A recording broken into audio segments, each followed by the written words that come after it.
Hello all welcome back to my channel MD collections. నీలెన్ skirt అయితే stitch చేస్తున్నాను. Fabric georgette తీసుకున్నాను 3 metres, lining 2 metres తీసుకున్నాను satin. First నేను సాటిన్ అయితే కట్ చేసుకున్నాను. ట్రయాంగిల్ ఫామ్లో అయితే ప్లేస్ చేసుకోవాలి. ఇప్పుడు మనం వేస్ట్ లెంత్ అండ్ మనకి లెంత్ ఎంత సరిపోతుందో ఆ లెంత్ బాటమ్ లెంత్ అయితే కట్ చేసుకోవాలి.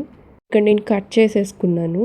ఓపెన్ చేస్తే అది డైమండ్ షేప్ లాగా అయితే వచ్చింది. సో నేను అది కూడా కట్ చేసేసి ఒక కర్వ్ లాగా నేను తీసుకుందామని ట్రై చేశాను. సో ఇది స్కేటర్ స్కర్ట్ మోడల్ అని అంటారు.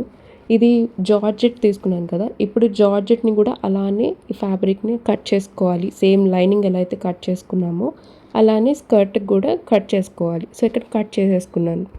ఈ స్కర్ట్ నేను ఫస్ట్ టైం అయితే స్టిచ్ చేస్తున్నాను. సెకండ్ టైం స్టిచ్ చేసిన స్కర్ట్ వచ్చి long drop skirt. Waist belt అనేది నేను తీసుకున్నాను. మన వేస్ట్ ఎంత అయితే ఉంటుందో ఆ మెజర్మెంట్స్తో మనం వేస్ట్ బెల్ట్ అయితే తీసుకోవాలి. ఇంచెస్తో వేస్ట్ బెల్ట్ అయితే తీసుకున్నాను. సో లైనింగ్ కూడా స్టిచ్ చేసేసాను. అలా ఫోల్డ్ చేసుకొని స్టిచ్ చేయాలి. సో టోటల్గా స్టిచ్ అయితే అయిపోయింది. థ్రెడ్స్ కూడా స్టిచ్ అయిపోయింది. నెక్స్ట్ వీడియోలో చూద్దాం నేను నెక్స్ట్ ఏం చేశాను అనేది.